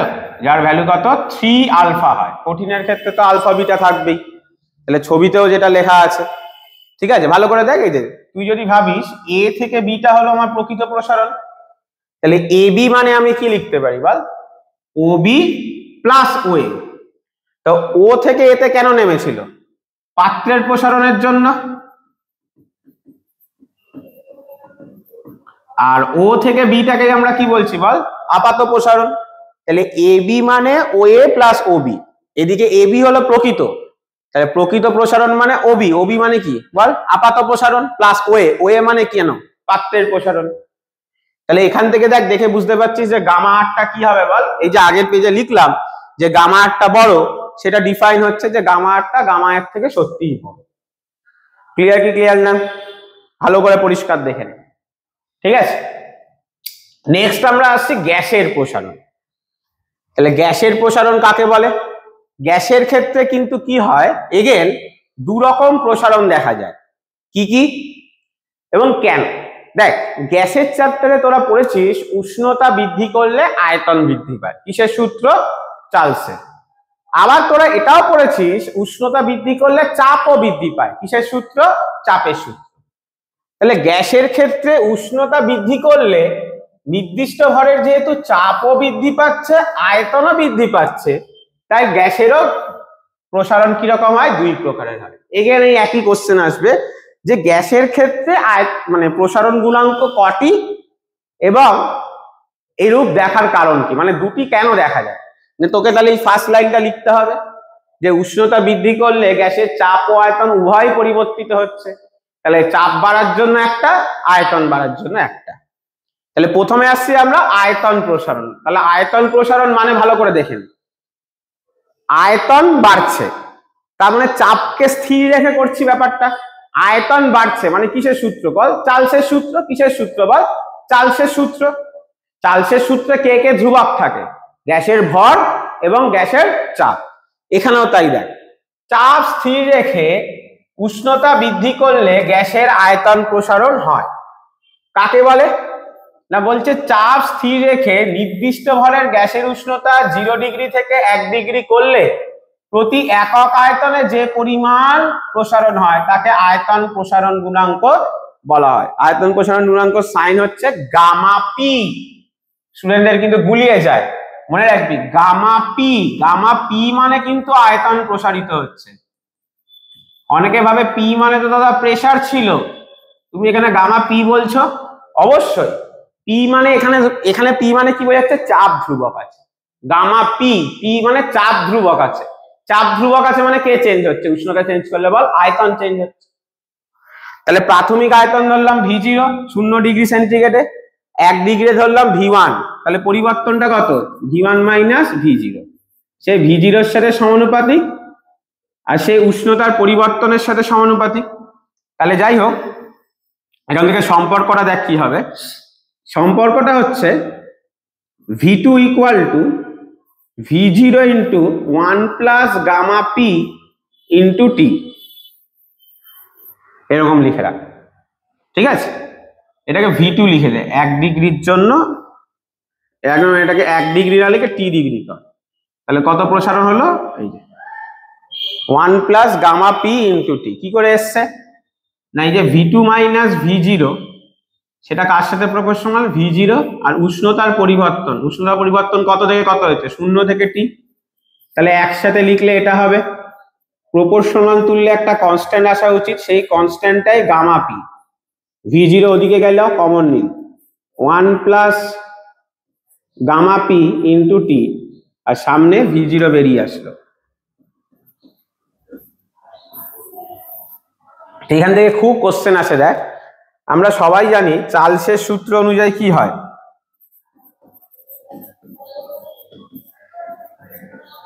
চার্লসের সূত্র অনুযায়ী VT equal to V0 into 1 plus t by 273। তাহলে এটাকে যদি 1 নম্বর নাম দিস, এটাকে যদি 2 নম্বর নাম দিস, 1 এবং 2 তুই যদি তুলনা করে পাস, দেখ তুলনা করলে কি পাচ্ছি, এটাও VT এটাও V2, এই একই জিনিস। এটা কি বোঝাচ্ছে, টি ডিগ্রিতে আয়তন। এটাও তো আমি তাই বোঝাচ্ছি, টি ডিগ্রি সেন্টিগ্রেডে আয়তন। V0 কি বোঝাচ্ছে, 0 ডিগ্রিতে গ্যাসের আয়তন। এখানেও V0 তাই বোঝাচ্ছে। এখানেও 1 প্লাস আছে, এখানেও 1 প্লাস আছে, এখানেও উপরে স্মল টি আছে, এখানেও স্মল টি আছে। তাহলে গামা পি এর ভ্যালু কত পেলাম বল, 1/273। খুব ইম্পর্টেন্ট। আচ্ছা, ইউনিট কত, পার ডিগ্রি সেন্টিগ্রেড। এটা কিন্তু সকল গ্যাসের জন্যই এই সেম ভ্যালু হবে, সকল গ্যাসের জন্য সমান। মানে তোকে এরকম এমসিকিউ মাধ্যমিকে আসবে যে সত্য মিথ্যা লেখো, অক্সিজেন এবং কার্বন ডাই অক্সাইডের আয়তন প্রসারণ গুণাঙ্ক ভিন্ন। মিথ্যা, অক্সিজেনের জন্য হবে 1/273, অন্যান্য মেটেরিয়াল মানে অন্য যে কোনো গ্যাস, হাইড্রোজেন নে, কার্বন ডাই অক্সাইড নে, সালফার ডাই অক্সাইড নে, সব গ্যাসের জন্যই হবে 1/2। সব গ্যাস। কঠিন তরলের ব্যাপার আলাদা, কঠিন তরলে কিন্তু আলফা বিটা গামা সমস্ত পদার্থের আলাদা আলাদা, সেটা তোকে অঙ্কে বলে দেবে। গ্যাসের ক্ষেত্রে কিন্তু গামা পি এর ভ্যালু সবসময় 1/273 হয়। আর ভালো করে আরেকবার বলছি দেখ, আয়তন প্রসারণ গুণাঙ্ক মানে উষ্ণতা বাড়ালে আয়তন বাড়ছে। তাহলে উষ্ণতা বাড়ালে যখন আয়তন বাড়ছে তখন চার্লসের সূত্র, তার মানে কাকে ধ্রুবক রেখেছি বল, চাপকে ধ্রুবক রেখেছি, তাই সাফিক্সে কিন্তু পি এসছে। এটার সাথে এটাকে গোলাবি না, এই যে পি লেখা আছে না, এই পি লেখাটা মনে হচ্ছে বোঝাচ্ছে কি বল, চাপকে স্থির রেখে করছি, তাই ওই পি লেখাটা এসছে। চাপকে স্থির রেখে করছি তাই ওই পি লেখাটা আসছে, মাথায় রাখবি। বোঝা গেল, চাপকে স্থির রেখে করা হচ্ছে তাই ওই পি লেখাটা আসছে। কিন্তু খেয়াল রাখবি, সেটা মাথায় রাখবি, সেটা যে কিভাবে আমি করছি, কেন গামা পি নিলাম, না হলে কি হবে পরে যখন তুই করবি মনে হবে গামা ভি আসা উচিত। সিমিলারলি আমাদের চলে আসছে বল চাপের পরিবর্তন, তাহলে চাপের পরিবর্তনটাও একই রকম ভাবে তুই ভাবতে পারিস। এগুলোকে টি করে দে, যে 0 ডিগ্রিতে গ্যাসের চাপ হলো P0, টি ডিগ্রিতে গ্যাসের চাপ হলো পিটি, তাহলে চাপের পরিবর্তন কতটা পিটি মাইনাস P0, তাহলে সেটা কার সাথে সমানুপাতিক P0 এর সাথে, আর উষ্ণতার পরিবর্তন, উষ্ণতা কত থেকে কত করলাম 0 থেকে টি করলাম, তাহলে একসাথে যদি লিখি আমরা কত আসছে P0T, তাহলে এখান থেকে যদি প্রপোর্শনালটা তুলি তাহলে এখন আসলো গামা ভি। কেন গামা ভি আসলো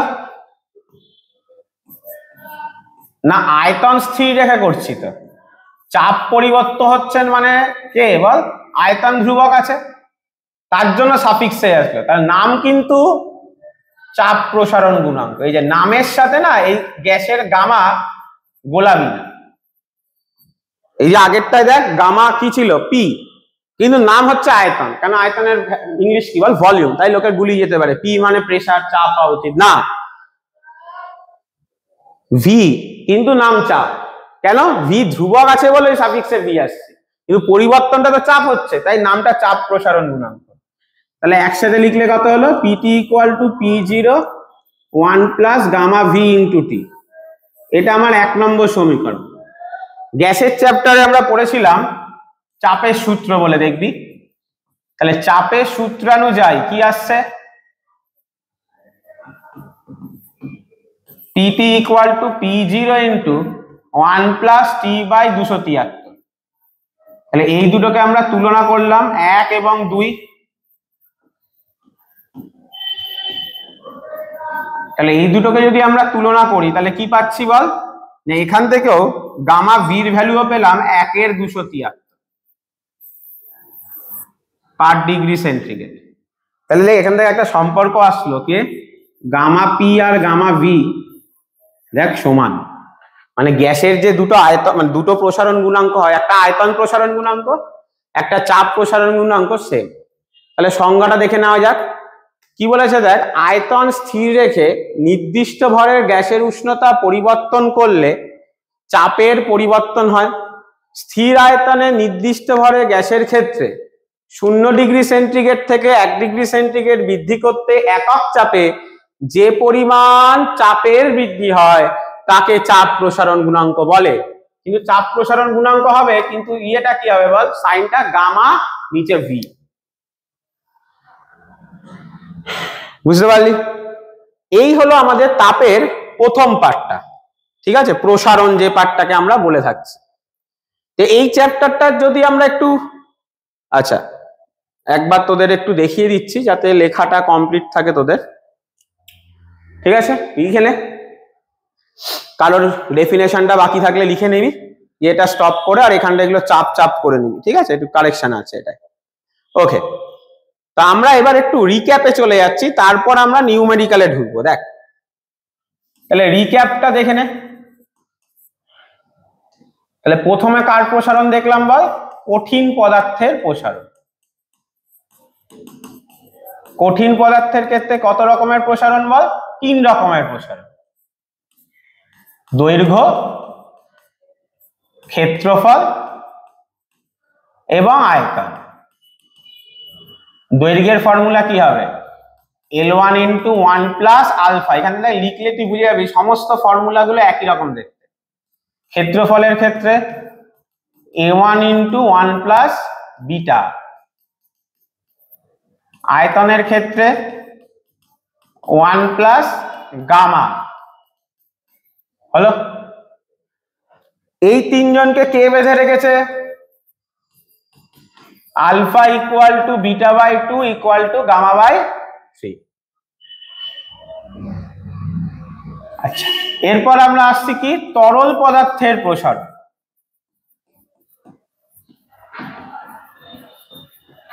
তরল পদার্থের প্রসারণ আবার 2 রকম, একটা প্রকৃত প্রসারণ,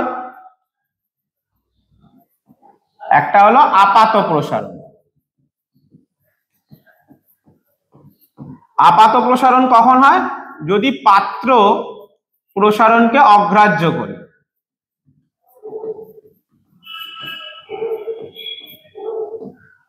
তাহলে এর ক্ষেত্রে ফর্মুলাটা হচ্ছে v1 × 1 plus gamma R t2 minus t1।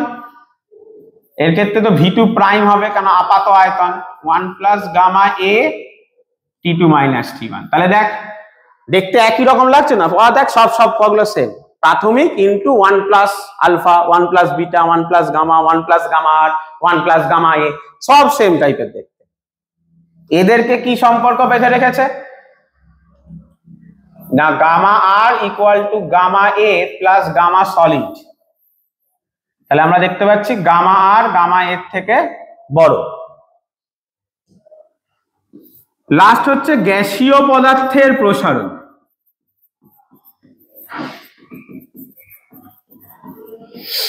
সেটা আবার দুরকম, একটা আয়তন প্রসারণ গুণাঙ্ক, একটা চাপ প্রসারণ। যখন আয়তন প্রসারিত হচ্ছে তখন চাপকে আমরা স্থির রেখেছি, আর যখন চাপ প্রসারিত হচ্ছে তখন আমরা আয়তনকে স্থির রেখেছি। তাহলে আয়তন প্রসারণের ক্ষেত্রে কি হচ্ছে? v2 = v1 1 plus gamma p t2 minus t1, আর এটা হচ্ছে p2 v0 p0 1 plus gamma v, এটা t হবে শুধু, হ্যাঁ, গামা pt, আর এখানে হবে গামা vt। আগের দুটোর সাথে এটার ডিফারেন্স কি বলতো? আগের গুলোর সাথে দেখতে একই রকম, কিন্তু এগুলোতে t1টা যা ইচ্ছা হতে পারে, 10 ডিগ্রি 5 ডিগ্রি যা ইচ্ছা, মানে প্রাথমিক উষ্ণতা তুই যে কোনো জায়গা থেকে শুরু করতে পারিস। কিন্তু এখানে তোর প্রাথমিক উষ্ণতা 0 ডিগ্রি হবে, মানে এই ফর্মুলাগুলো 0 থেকে t এর জন্য ডিফাইন করা, t1 থেকে t2 যাবে না। একটা জিনিস মনে রাখবি, কিন্তু এটা গ্যাসীয় পদার্থের ক্ষেত্রে ভালো করে মনে রাখবি যে গ্যাসীয় পদার্থের ক্ষেত্রে প্রাথমিক উষ্ণতাটা তোকে 0 ডিগ্রি ধরতে হবে সব সময়। 0 থেকে t ডিগ্রি হয়েছে, 0 থেকে t ডিগ্রি হয়েছে। আর এদেরকে কে বেঁধে রেখেছে না? গামা p বল বা গামা v বল, দুটোরই ভ্যালু কত? 1/273 পার ডিগ্রি সেন্টিগ্রেড। আর এই তিনজনকে কে বেঁধে রেখেছে? এই তিনজনের না গ্যাসের গামা সব থেকে বেশি, তারপর হলো তরল, তারপর হলো কঠিন। এই এমসিকিউটা কিন্তু 2 বছর আগে মাধ্যমিকে এসছে। তাহলে কঠিনের ক্ষেত্রে 3টে প্রসারণ, দৈর্ঘ্য, ক্ষেত্রফল, আয়তন। তরলের ক্ষেত্রে আয়তনই, কিন্তু সেটা আবার দুটো। আর গ্যাসের ক্ষেত্রে আয়তন আর চাপ। তাহলে যদি তুই আয়তন প্রসারণ দেখ, 3টেতেই আছে, কঠিনেও আছে, তরলেও আছে, গ্যাসেও আছে। তাহলে সেইটাই আয়তন প্রসারণের যে গামা মানে নর্মাল, সেইটা গ্যাসের সব থেকে বেশি। ঠিক আছে? তাহলে এইটা যদি তুই একটা পেজে লিখে রাখিস তাহলে কিন্তু তুই কোনোদিনও ভুলবি না কিছু, মানে চাপের পুরো ব্যাপারটাকে। ঠিক আছে, নেক্সট দেখ, অঙ্কে চলে আসছি আমরা। ফার্স্ট অঙ্কটা দেখ কি বলেছে। বলেছে অ্যালুমিনিয়ামের দৈর্ঘ্য প্রসারণ গুণাঙ্ক 24 × 10⁻⁶ ডিগ্রি সেন্টিগ্রেড হলে এসআই তে এর মান নির্ণয় করো। তো এসআই তো সেমই মান থাকবে, মনে রাখবি। এসআই তে সিজিএস এ যা মান হবে এসআই তে তাই হবে, শুধু কেলভিন ইনভার্স হয়ে যাবে। কেন না? কারণটা আমি পাশে লিখে দিচ্ছি। 1 ডিগ্রি সেন্টিগ্রেড পরিবর্তন ইকুয়াল টু কিন্তু 1 কেলভিন পরিবর্তন। অনেকেই ভাবতে পারিস যে 273 তো যোগ হওয়া উচিত ছিল। 273 তো যোগ হতো যদি তুই ডিগ্রি সেন্টিগ্রেড থেকে কেলভিনে নিয়ে যেতে চাইছিস। তুই তো ডিগ্রি সেন্টিগ্রেড থেকে কেলভিন নিতে চাইছিস না, তুই চাইছিস উষ্ণতার পরিবর্তন 1 ডিগ্রি সেন্টিগ্রেড চেঞ্জ হলে কেলভিন স্কেলেও কিন্তু 1 কেলভিন চেঞ্জ হবে, তাই একই হবে। 2 একটা দেখ কি বলেছে। পিতলের আয়তন প্রসারণ গুণাঙ্ক 5.7 × 10⁻⁶ হলে ক্ষেত্র প্রসারণ গুণাঙ্ক কত? তাহলে আয়তন প্রসারণ গুণাঙ্ক মানে কি বলা আছে বল? গামা। তার ভ্যালু কত বলা আছে? 5.7 × 10⁻⁶ পার ডিগ্রি সেন্টিগ্রেড। তাহলে আমরা আলফা জানতে চাইছি, আলফা মানে গামা বাই 3। তাহলে 3 দিয়ে ভাগ করলাম, তাহলে কত আসলো? 3.8 × 10⁻⁶ পার ডিগ্রি সেন্টিগ্রেড। আচ্ছা 3 দেখ কি বলেছে, কোন পদার্থের ক্ষেত্র প্রসারণ গুণাঙ্ক যদি 2 × 10⁻⁵ পার ডিগ্রি সেন্টিগ্রেড হয় তাহলে ফারেনহাইট স্কেলে এর মান কত হবে? এটা খুব ভালো কোশ্চেন, ঠিক আছে? এই দুটো লেখা হয়েছে সবার। ফারেনহাইট স্কেলটা দেখেন কেলভিনে আলাদা হয়, ফারেনহাইট স্কেলে কিন্তু সেটা বলা যাবে না। ফারেনহাইট স্কেলে কি গল্প হয় দেখ, এদিকে তাকা। সেন্টিগ্রেড স্কেলের 100টা ঘর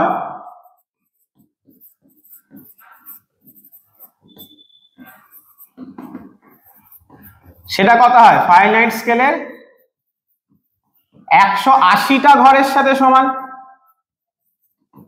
তাহলে সেন্টিগ্রেড স্কেলের একটা ঘর কত হবে 180/100, তার মানে কাটাকুটি করলে 2 দিয়ে 9/5 এটা পাবে। তাহলে 9/5 দিয়ে তোকে গুণ করতে হবে।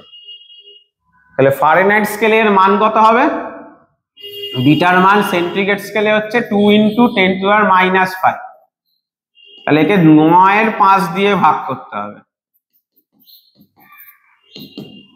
তাহলে কত আসছে বল? 18/5। সরি না সরি ভুল হয়েছে, উল্টোটা সরি। তাহলে ফারেনহাইটের এই যে 100/180 মানে 5-এর 9টি ঘর ইকুয়াল টু ফারেনহাইটের 1টি ঘর। ফারেনহাইটের 1টি ঘর মানে সেন্টিগ্রেড স্কেলের 5-এর 9খানা। তাহলে 5-এর 9 দিয়ে গুণ করতে হবে। তাহলে 1.11 × 10⁻⁵ পার ডিগ্রি ফারেনহাইট পাবি। তাহলে ফারেনহাইট স্কেল সেন্টিগ্রেড স্কেল থেকে কেলভিন স্কেলে যদি বলতো অঙ্কটা কোনো চেঞ্জ নেই, একই উত্তর দেখলি ফার্স্ট অঙ্কটা, সব অঙ্ক এখানে আছে। আর যদি কেলভিন স্কেল থেকে এটা বলছে সেন্টিগ্রেড থেকে ফারেনহাইট, তাহলে সেন্টিগ্রেডটাকে কিন্তু কত দিয়ে গুণ করবি? 5-এর 9, বারবার বলছি কত দিয়ে গুণ করতে হবে বল? 5-এর 9 দিয়ে গুণ করতে হবে। ক্লিয়ার?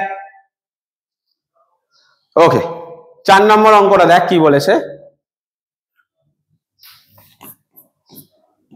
0 ডিগ্রি সেন্টিগ্রেড এবং 50 ডিগ্রি সেন্টিগ্রেডে লোহার দৈর্ঘ্য যথাক্রমে 50 ও 50.03, তাহলে দৈর্ঘ্য প্রসারণ গুণাঙ্ক কত হবে? দৈর্ঘ্য প্রসারণ গুণাঙ্কের ফর্মুলা কি ছিল? L2 - L1 L1 × T2 - T1। তাহলে L2 হচ্ছে বেশি উষ্ণতায় কত?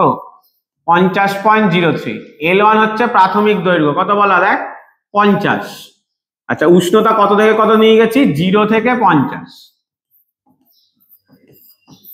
তাহলে ক্যালকুলেট করব, ক্যালকুলেট করলে পেয়ে যাব 1.2 × 10⁻⁵ পার ডিগ্রি সেন্টিগ্রেড। হলো? 5-এরটা দেখো কি বলেছে, দৈর্ঘ্য প্রসারণ গুণাঙ্ক যদি এত হয় আয়তন প্রসারণ গুণাঙ্ক কত হবে? তাহলে আলফার ভ্যালু বলা আছে 17 × 10⁻�6, গামা জানতে চেয়েছে। তাহলে 3 দিয়ে গুণ করব, 3 × 17 51 × 10⁻�6 পার ডিগ্রি সেন্টিগ্রেড হয়েছে। খুব সোজা অঙ্ক কিন্তু। ক্লিয়ার? 6-এরটা দেখো কি বলেছে, একটি কঠিন পদার্থের ক্ষেত্রে দৈর্ঘ্য, ক্ষেত্রফল ও আয়তন প্রসারণ গুণাঙ্ক যথাক্রমে আলফা বিটা গামা হলে alpha plus beta plus gamma কত হবে? তো দেখ আগে আলফা প্লাস বিটা প্লাস গামাটা বার করে নে। বিটার জায়গায় 2 আলফা বসাতে পারিস, এর জায়গায় 3 আলফা বসাতে পারিস, তাহলে 6 আলফা আসলো।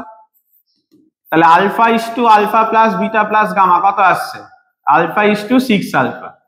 আমার উত্তর কত হলো? 1:6।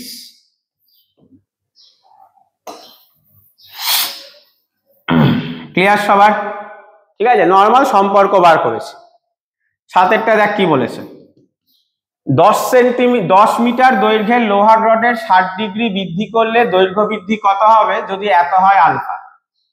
তোকে কি জানতে চেয়েছে ভালো করে খেয়াল কর, দৈর্ঘ্য বৃদ্ধি জানতে চেয়েছে, খেয়াল করবি, অন্তিম দৈর্ঘ্য জানতে চায়নি কিন্তু, দৈর্ঘ্যের বৃদ্ধি জানতে চেয়েছে। তাহলে দৈর্ঘ্যের বৃদ্ধি মানে কি জানতে চেয়েছে বল? ডেল্টা এল, বা যেটাকে আমরা L2 - L1 লিখি, তার ভ্যালু শুধু L1 × আলফা T2 - T1। তাহলে প্রাথমিক দৈর্ঘ্য 10 মিটার, আলফার ভ্যালু 12 × 10⁻�6 ওরা বলে দিয়েছে, উষ্ণতার পরিবর্তন 50 ওরা বলে দিয়েছে। ঠিক আছে, সরি 50 না, উষ্ণতার বৃদ্ধি আমার ভুল, উষ্ণতার বৃদ্ধি 60 ডিগ্রি সেন্টিগ্রেড, 60, এই যে 60 ডিগ্রি বৃদ্ধি করেছে। তাহলে উত্তর হবে 7.2 ইন্টু 10⁻³ মিটার। তাই বারবার বলছি কি বার করতে দিয়েছে খেয়াল করবি, এই যে দেখ, যদি তোকে অন্তিম আয়তন অন্তিম দৈর্ঘ্য বলে তাহলে L2, বোঝা গেল? আর যদি বলে পরিবর্তন তাহলে কিন্তু ডেল্টা এন, যার ভ্যালু এইটা হবে। এই যে যদি বলে ক্ষেত্রফলের পরিবর্তন তাহলে হবে এইটা, আয়তনের পরিবর্তন তাহলে হবে এইটা। আবার এগুলো পাবো কি করে, ধর আলফা বলা আছে কিন্তু অঙ্কে তোকে ডেল্টা এ বার করতে বলেছে, ধর অঙ্কে আলফা বলা আছে কিন্তু ডেল্টা এ বার করতে বলেছে, তাহলে আলফার জায়গায় তুই বিটা বসিয়ে দিবি, যে বিটা ইকুয়াল টু কত বল, 2 আলফা।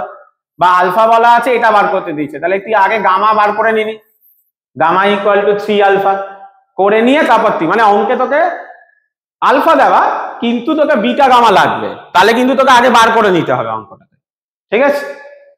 এখানে করে নে এটা, ওকে। নেক্সট অঙ্ক দেখ কি বলেছে, 15 নাম্বার কোশ্চেন। তামার পাত্রের সাপেক্ষে আপাত প্রসারণ গুণাঙ্ক বলা আছে, তার মানে তোকে কি দেওয়া আছে বল, গামা এ দেওয়া আছে 15.5 ইন্টু 10⁻⁵। তামার দৈর্ঘ্য প্রসারণ গুণাঙ্ক, তামার দৈর্ঘ্য মানে সলিডের আলফাটা বলা আছে 1.7 ইন্টু 10⁻⁵। প্রকৃত প্রসারণ গুণাঙ্ক বা গামা আর জানতে চাইছে, তাহলে গামা আর মানে কি হবে, গামা এ plus gamma s, gamma s আবার কি হবে 3 ইন্টু আলফা এস, তাহলে 5.1 ইন্টু 10⁻⁵। তাহলে এই দুটোকে নর্মাল যোগ করে দে, 15.5 10⁻⁵ প্লাস 5.1 ইন্টু 10⁻⁵, তাহলে কত করলে মানে করলে কত আসছে দেখ, 20.6 ইন্টু 10⁻⁵ পার ডিগ্রি সেন্টিগ্রেড হলো। 16টা দেখ কি বলেছে, ভি আয়তনের ধাতব পাত্রের মধ্যে গামা আয়তনের প্রসারণ গুণাঙ্ক যুক্ত তরল আছে, পাত্রের দৈর্ঘ্য প্রসারণ গুণাঙ্ক কত হলে সকল উষ্ণতায় ওই পাত্রে তরলের লেভেল অপরিবর্তিত থাকবে। খুব ভালো অঙ্ক, স্টার্ট দিয়ে রাখ। দেখ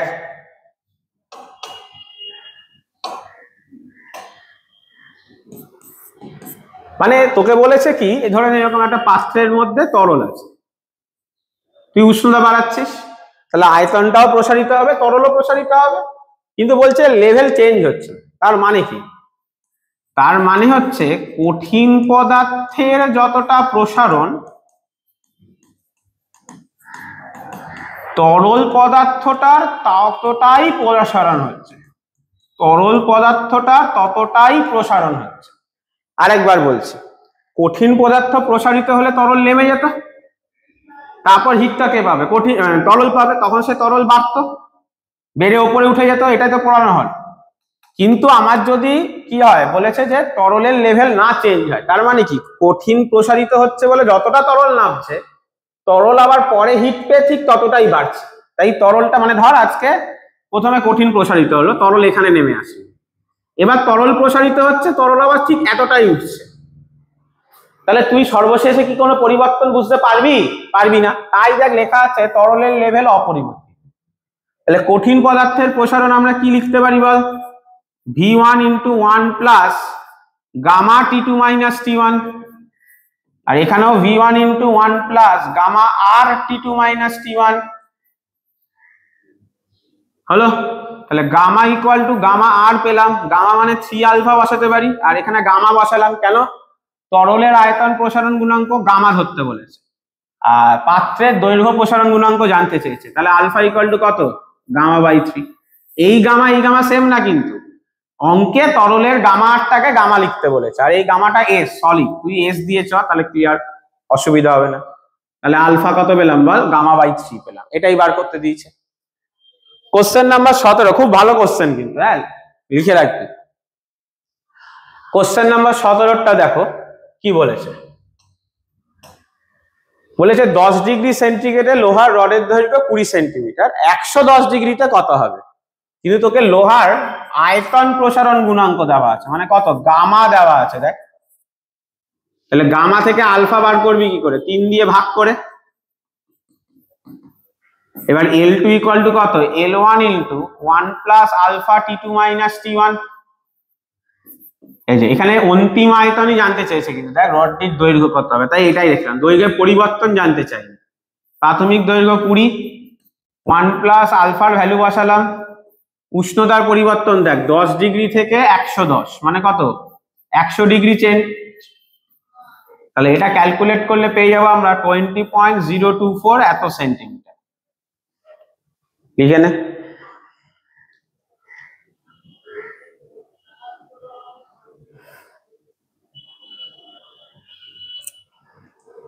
ঠিক আছে,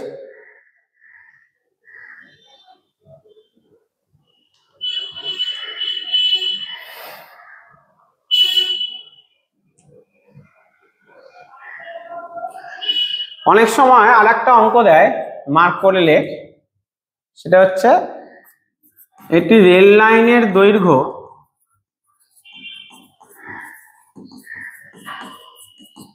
10 মিটার, দুটি রেল লাইনের মধ্যে ফাঁক কত রাখতে হবে যদি উষ্ণতার পরিবর্তন হয় 20 ডিগ্রি সেন্টিগ্রেড। ধর লোহার আলফা বলে দিয়েছে 12 ইন্টু 10⁻⁻6 পার ডিগ্রি সেন্টিগ্রেড, এরকম। তাহলে দেখ দুটো লাইনের মধ্যে ভালো করে খেয়াল কর, এই যে যদি গ্যাপ থাকে তাহলে এও দৈর্ঘ্য একটু বাড়বে, এও একটু দৈর্ঘ্য বাড়বে, দুজনে এসে কি হবে বল, জয়েন হয়ে যাবে। যদি আজকে এই গ্যাপটা ওদের দৈর্ঘ্য বৃদ্ধির তুলনায় বেশি হয়ে যায়, ভালো করে বুঝবি, ওর দৈর্ঘ্য বৃদ্ধি ধরে নেই যে এইটুকুনি যে গ্যাপটা এক্স ধরলাম মনে মনে, ওর দৈর্ঘ্য বৃদ্ধির তুলনায় বেশি হয়ে যায়, তখন রেল লাইন দুটো কি হয়ে যাবে বল, বেঁকে যাবে, আর একজন একজনের সাথে আটকে বেঁকে যাবে। এটাই পড়ানো হয়েছিল দেখবি ছোটবেলায়, যে গ্যাপ কেন দেওয়া হয়, এই কোশ্চেন গুলো কিন্তু আসে, যে রেল লাইনে দুটোতে গ্যাপ কেন দেওয়া হয়। না, রেল লাইনে কি হচ্ছে, গ্যাপ না দিলে তোর এরা তো দৈর্ঘ্য বৃদ্ধি হয়ে মুখে টাচ করে কি হবে, তারপর বেঁকে যাবে, তাই এখানে গ্যাপটা দেওয়া হয়। বোঝা গেল? এই গ্যাপটা ভালো করে একটু খেয়াল করবি, এটার উত্তরটা কত হবে। না তুই ভাব এই রেল লাইনের দৈর্ঘ্যের কতটা পরিবর্তন, দৈর্ঘ্যের পরিবর্তন, না L1 into alpha into T2 minus T1। L1 তুই 10 বসালি, আলফা তুই 12 ইন্টু 10⁻⁻6 বসালি, উষ্ণতার পরিবর্তন 20 বসালি, তাহলে কত হচ্ছে না 24 ইন্টু 10⁻⁻4 এত মিটার। কিন্তু ভালো করে দেখ, এই রেল লাইনটা একটু বাড়বে আর এই লাইনটা একটু বাড়বে, একদম দুটো কি হবে, মুখোমুখি আসবে, তাদের জয়েন হয়ে থাকবে। হ্যাঁ, মানে এটাও বাড়বে এটাও বাড়বে। প্রথম বাঁদিকেরটা, এই বাম দিকেরটা কতটা বাড়তে পারে, এতটা, ডান দিকেরটাও কতটা বাড়তে পারে, এতটা। এটা কি তোরা বুঝতে পারছিস তো? এই যে দুটো রেল লাইনের মধ্যে যে গ্যাপটা রাখতে হবে, এই গ্যাপটা কি হচ্ছে বল, এও তো বাড়ছে, বৃদ্ধি পেলে মুখে আটকে যাচ্ছে। ক্লিয়ার? তাহলে আমাকে মিনিমাম কতটা গ্যাপ রাখতে হবে বল, এই যে এটা হতে হবে ওই ফাঁকটার দৈর্ঘ্য, যে যতটা পরিমাণ বাড়ছে দৈর্ঘ্য বাড়তে পারে, ভালো করে বল, যতটা পরিমাণ দৈর্ঘ্য বাড়তে পারে রেল লাইনটা ততটা গ্যাপে রাখবো, তাহলে কি বেড়ে গেলেও কোনো অসুবিধা নেই, মুখে মুখে আটকে থাকবে। তাহলে এইটা হবে উত্তর। এই কোশ্চেনটাও খুব আসে, ঠিক আছে? তো এই আমাদের তাপের প্রথম চ্যাপ্টারে দেখবি এইরকম অঙ্কগুলোই আসে, এরপর তোরা এবিটি এর টেস্ট পেপার থেকে অঙ্কগুলো করিস, তাহলেই হবে। ওকে, থ্যাংক ইউ।